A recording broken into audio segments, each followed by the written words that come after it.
Welcome to the Profound Podcast. Today we are excited to have Mr. Ramesh Menon, CEO and Creative Director of Brandform, one of the UAE's top brand consultants. With an extensive background in visual communications and a proven track record in the region, Ramesh has been instrumental in shaping branding strategies that resonate across the Middle East, India, and Africa. Join us as we dive into his journey, insights on brand development, and his vision for communication in the UAE.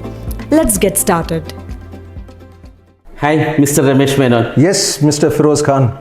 Welcome to Profound Podcast. Thank you very much. So first, I will start with the name. See, yes, we are a company formation. We will have lot of struggles to get the names and everything. So from the names, I heard that one, you are making stories. So can you please explain how the branding and why the names are so important, whether it is business or in personal? So it works differently for a person and it works differently for a business. I think people should not choose a name before deciding what the business is. Please. So defining what the business is, what your story is extremely important before you come to the name. And I'm sure you've done the same thing. So when I look at the name Profound, it is well thought through because, and what is your tagline? Business setup simplified. Simplified. So when you say profound, that's already got a pro in it, which is professional. Yeah. Profound means something that is very deep. But at the same time, your tagline says it makes business simple. Now, business setup made simplified. Okay. So it will be a great compliment for us. So there's a good story there, which means that profound means depth. It's very deep. So within that, you know your business very well. You go very deep into it. And that is why you're able to tell your clients, we can make it simple because we know our stuff.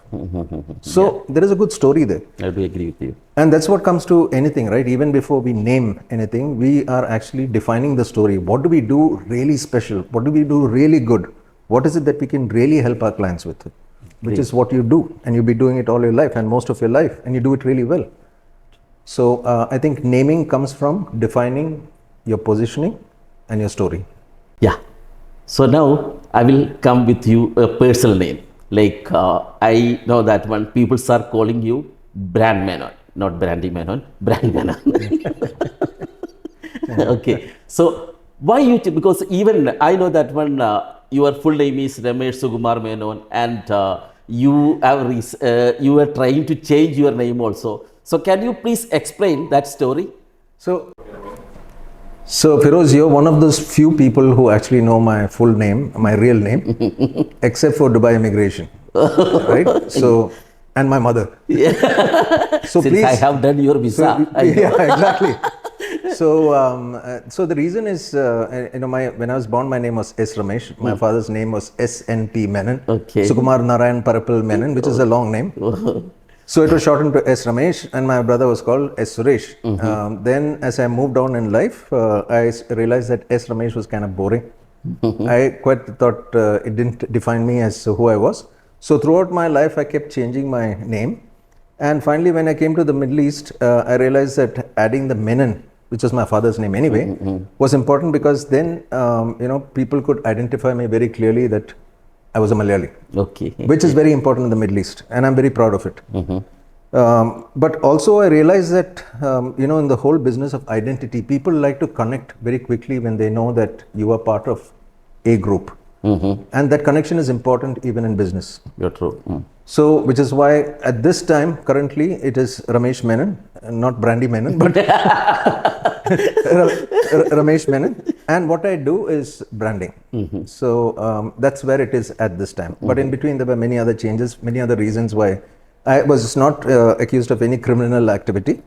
But just in terms of the circumstances, I changed my name. Great. You have started your career when there was one pandemic of HIV and AIDS. Then you worked as a health community worker or something like that one? Or? So I didn't start as a health community worker. So I'll give you a brief background of how I started. Right? Okay. So I went to Ahmedabad. There's an institution called the National Institute of Design. So I studied design there for 5.5 years. And unlike many of my classmates and schoolmates, I went into social communication, which was fairly new at that time. Uh-huh. Social communication is about telling people good reasons why they should change their behavior with regard to their health. Now, this was in the early 90s when the pandemic of HIV and AIDS had just started in the northeast of India. So it was coming into India from the northeast simply because of many reasons, including IV drug use and things like that. So my job was to go there and tell people that, hey, do not share needles because you could transmit the disease. But when I went there, I actually realized that the drug is not the problem, development is the problem. Right? So when you have communities there are not enough development or efforts by the local governments or the national governments, then there are all kinds of problems that happen.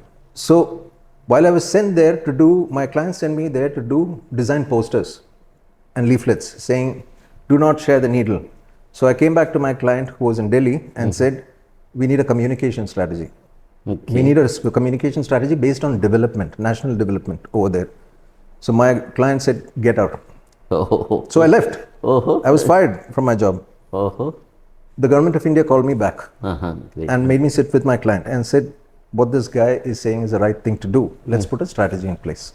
And that's when I started working on communications strategy. Even before, so remember I had graduated in design, but now I was working on strategy. So that's the story over there. It's interesting to know that how you became the strategy communication expert. So why you choose Middle East your final destination? So what had happened in the first 6 years that I was working in India, I went from working at the bottommost level as a poster designer to, by the age of 27, I had grown in the whole social communications field to a place where I was 27 years old and I had grown to a place where all my colleagues were 60 plus. They were either American or Indian bureaucrats, retired bureaucrats. So what I realized was that my passion to actually help people was not really happening. Everybody was seeing people as numbers, which is how it is on a broader level, right? So I realized that my growth over there had stagnated and my space where I actually had a lot of passion to change things, that change was not happening at the speed I wanted it to happen. And then I realized there is another way, a better way to do things, which is, and this is my motto till today, is number one, make money. Second is help people. Yeah, make money, help people. To make money, I had to come over here. I came to Dubai on a holiday to visit my brother, and then I never went back. Interesting. That's the story. Interesting and inspiring. Great. Inspiring, yeah. Since you say help people, I think it is important for a business to build a relationship. So as a company formation provider, networks are so important for us to build a good relationship. On your branding career, how important for building a good relationship with your clients or with your friends? Both, and this is beyond branding, right? And it applies to even your business. And I know for a fact that you, Feroz, you practice it every day, and that is how you built your reputation. What we're talking about is reputation. True. When you're talking about a brand's reputation or a personal reputation, it comes down to a few things. One is trust. Second is commitment. And third is delivering on whatever you promise. Whether you promise to a friend that I'm going to go out with you at the end of this month and you don't cancel at the last minute, or you have a deadline to meet and you don't meet that deadline. I think it's all about delivering to whatever promise that you made right in the beginning. I think that's a commitment that has to be made and committed to. So you can have the world's best branding in terms of your look and feel, but if you don't live by those values of that brand that you've set for yourself, then you've wasted all your money, right? Whether as an individual or as a business. Great. Since you are a fellow BNI champions member, I'm always passionate and proud about our tagline of BNI champion, farming the relation. So I think you have made it because you were a founder member of That's right. You are a founder member of BNI champion. So can you please explain that story, because that group, when it is forming, how you choose that tagline for BNI champion? It's an excellent question. So when I first was introduced to BNI, this was about 18 years ago. There were a few chapters at that time. So I went to the chapter and everybody was out, hunting. And it was a very high energy, very powerful chapter. And the fact is, in the world, there are hunters and farmers, right? True. There are people who are hunters and there are farmers. Hunters are usually very good at sales. Farmers are good at cultivating relationships.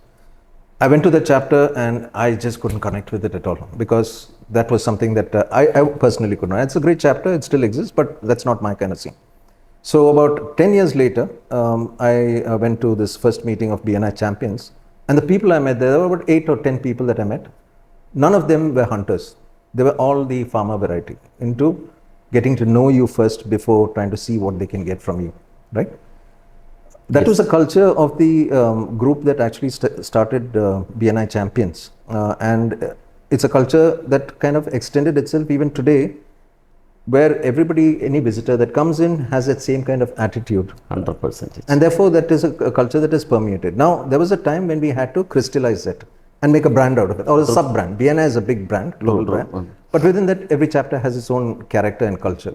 So that's when we came up with this idea of business with heart. So we are there for business first, but it's always about relationships. Yes. And then once we did that tagline, just like a tagline, business with heart, underneath that there was a credo or certain values, which if you remember, it says in the roster, we are farmers, not hunters. We are accountable, we are friends. We are friends, but we're still accountable. So that's how the credo goes from there. And those values are presented every Tuesday when we meet, we look at it, it reminds us that this is who we are. And therefore, it makes for a very, very strong brand. Very good, very good. This is very interesting. Actually, in a business, heart-to-heart relationship are more important. Even as a company formation consultant, we always thinking that one, the byproduct of our relationships are going to make sales for us. We should not hunt for the sales. It should come automatically as a byproduct. I think you will also agree with, because since you have associated with a lot of brands, you created logos for lot of brands, and even I know that one you have associated with some countries logo also on Expo 2020. Can you please explain about that journey, about BNI Expo? You were part of an African country, and I think, and thanks to BNI and some people at BNI, I think I probably got the best opportunity that I could have got as a branding agency, which was to brand the country of Guinea, the Republic of Guinea in West Africa. So this inquiry came through at the time of Expo 2020, and they called us and said, you know what, we want you to pitch for branding the country. Now, to brand a country is,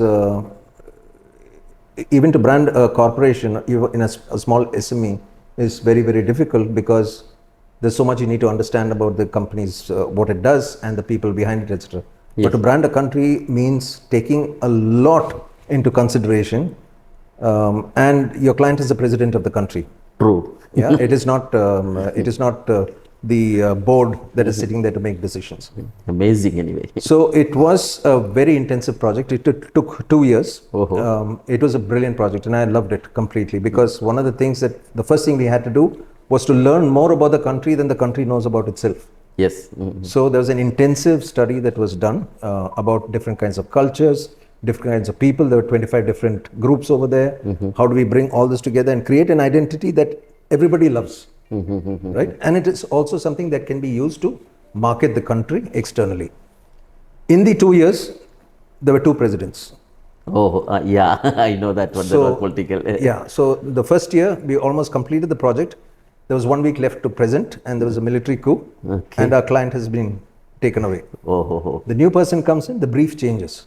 But what was interesting is I managed to change the entire narrative. So it didn't mean that the logo changed, but the story behind the logo changed. The first brief by the president was, I want to market the country. By the second time the next president came in, he said, I want to unify the country. But ultimately, the logo that we did, and which is a good test of the good logo, is it worked exactly for the second reason as well. So we did the logo, launched the logo, the president launched the logo. Today, if you go anywhere in Guinea, you will see my logo. Wow. And that for me, and right from the person on the street to the government offices, you will see that logo. And it's, for me, that is a life well lived. Two more things that I want to do is one, I want to brand a political party. And second is I want to brand a new religion. Oh, you wanted to make a new religion. Yes. So these are two things that are left for me. Oh, that means you wanted to make a political party, or do you want to make a branding of a political party or religious?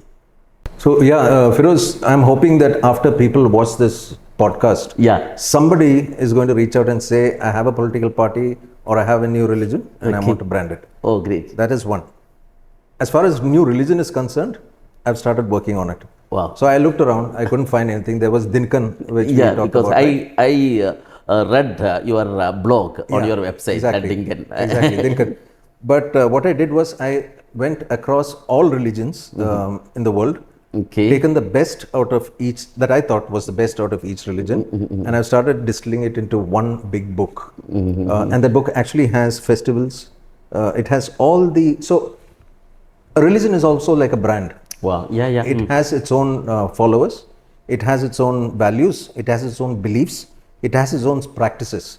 You are right. And these are all things. So when we practice consistently something around a brand, like for example at BNI, when there's a certain structure, that strengthens our association to the brand. Similarly, that's with a lot of religions as well. So I'm now approaching creating a new religion exactly as I would approach building a brand. So it's in work in progress. I don't have any followers yet. Okay, even your family has not followed you. I came to know that you are on process of writing a book with relationship with men or relation. So what is the idea behind? Because I think now in every world, lot of people have written about lot of things about women. Why you choose men? I think, Firoz, you're a very enlightened man. You're a family man.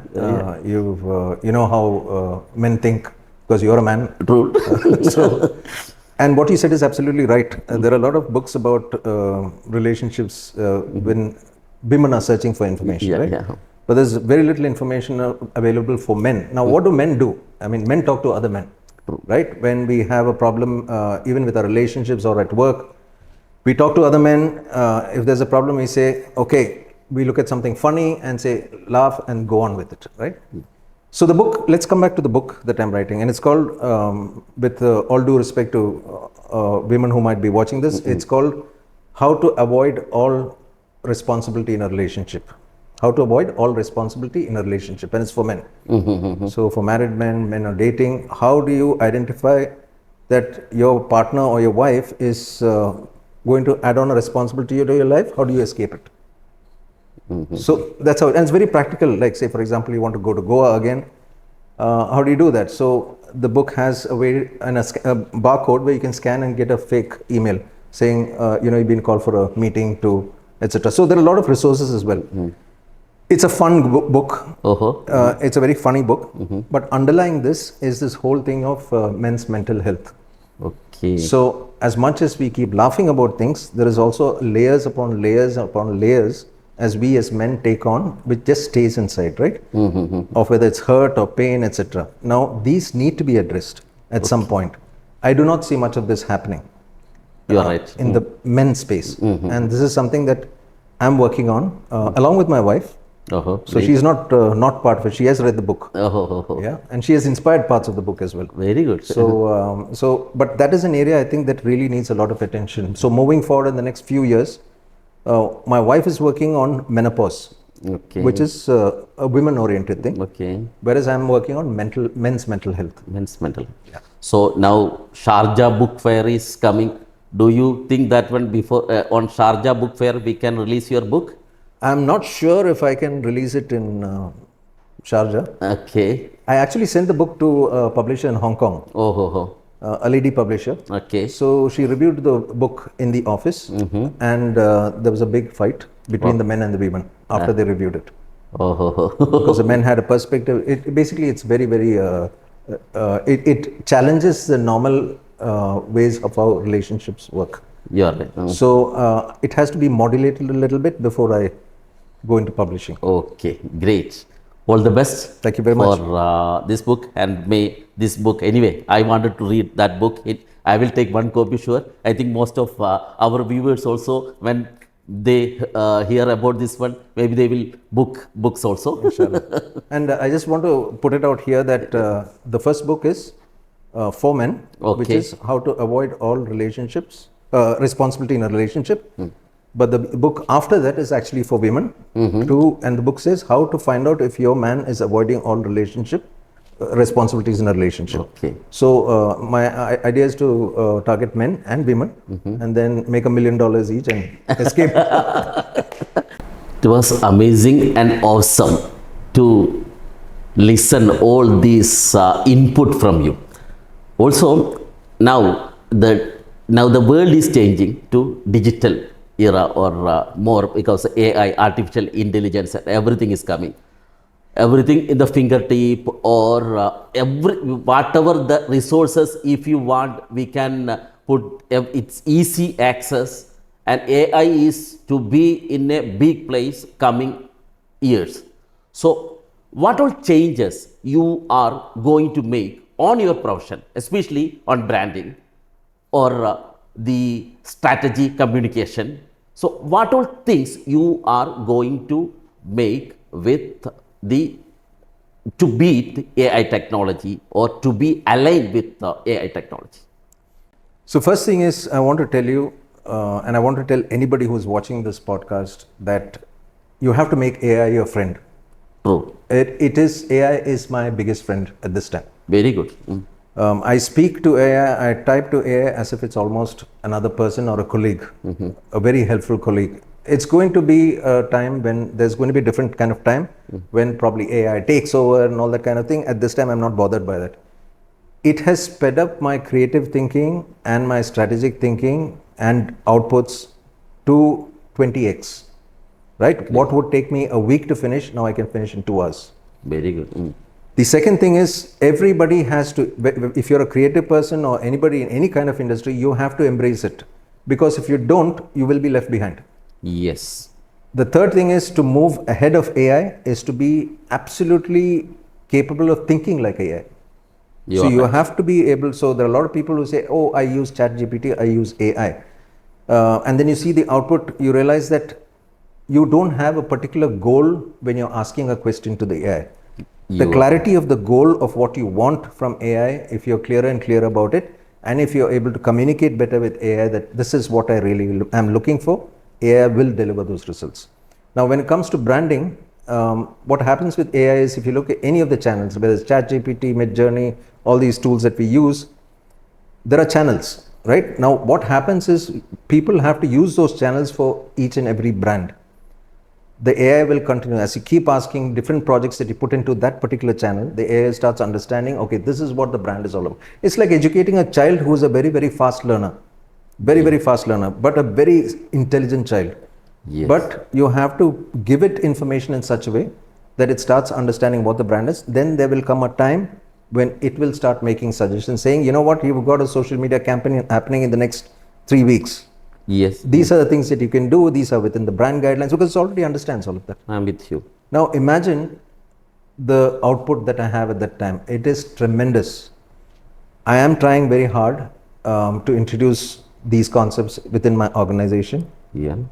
And I'm also trying to tell people that unless you embrace this fully, you will be defunct. You will be defunct. Right. You are right. Any job that is mechanical in nature, any job that is dependent on past history on Excel sheets, it's gone. Luckily, I'm in a field that is so-called creative, and therefore there is a lot more opportunity to come up with ideas that are unique. But that's only a period of time before AI gets there as well. So we just need to be ahead of AI and embrace it. I was thinking to ask you about to say a message to a newcomers on your branding field. I think you already answered on your last answer. You have done lot of things, what about the AI things, and that I am really impressed with your visionary and the strategy, what you are going to make inside the company. I think lot of people have to follow your instruction. Another things which I want to ask you, it's see, you are in this field lot of years, even though you are so young, but Thank you. so I have to ask you, which brand you like most, if you can say. So there are a lot of brands, multinational brands, or the local brands, or country brands, religious brands, political brands, lot of brands are there. So can you please, if you can, please say this brand, you like it, and the reason behind. Sure. This is a very difficult question to answer, Firoz, because I have worked on many brands myself. To be honest, my first love will always be Republic of Guinea. Okay. Great. Because I was involved in every aspect of that brand, right? But the brand that is most inspiring, if you ask me, is Brand Dubai. Brand Dubai. Wow. 100%. Because you see, it is a perfect blend of everything that an aspiring nation should look up to and say, this is the way that I want it. This is the way that I want to build the brand. It has got its own characteristics. It has never let go of its tradition. Yeah. It's never let go of its values. It has made this place accessible to all. But at the same time, it is, even if you go, I've been to, like farms in Mexico. There are people working on the farms, right? And their one dream is to come to Dubai. How is it possible? So that the way that Dubai has built its brand is number one. Look at the ambassador of Dubai, which is Emirates Airlines. Yeah. It has the same values. It has a world outlook, but traditionally it's maintained its values. You are absolutely right. And there are other brands like Ravi Restaurant. Right? Yeah. If anybody asked me to rebrand Ravi Restaurant, I'd say, no, thank you. I will not do it. I will not touch it. Because it has built up its brand by its consistent delivery of experiences, right? So there are some things should not be touched. But having said that, I think we've got enough and more examples within this country, within this region. And one of the things, and it comes back to your earlier question about what would you tell young people who are getting into this space? Yeah. I would say that, this place is home to about 200 nationalities. Yeah. Right? There is no other place on this planet within this, not like London or Paris or whatever, but within this concentrated area, 200 nationalities where you can learn so much from about culture. Yeah, right. Whatever you do in branding and in communication, marketing is ultimately about other people. If you learn how to launch your brand, do things and learn from this market, you can create brands for any place on the planet. And that is the beauty of this place. So I hope that a lot of younger people will come into this space, work in branding, use the lessons from Dubai and take it to the rest of the world. It was my privilege to speak with you, especially a visionary leader. I wanted to say that one, since you say about Dubai, Sheikh Mohammed bin Al Maktoum, how visionary he is there. So like that one, you also have the good vision how to be your company, not only your company, how the other companies, which brands which you are working to be there, which aspect they have to reach it. Also, you have given the great advice for the young professional. Thank you, Mr. Ramesh. It was so awesome to speak with you and to be a part of this podcast. Thank you, Firoz. It was a real honor to be with you. Before this podcast, I want to tell you that you're one person who really inspires me, because it is very rare that you meet people who know about their business, number one. And I know that you're not just a businessman, you're also an extremely creative person, and I've seen some of your work. Especially your writing, right? You have juggled and made things in your life and created a success for yourself. I'm really proud to see that happening, and I'm very proud to be associated with you both personally and professionally. Before wrapping up, I wanted to say, if anybody want to start a business, if you are thinking about the name and how the logo should be and what story you want to make under your logo, this is the man, Mr.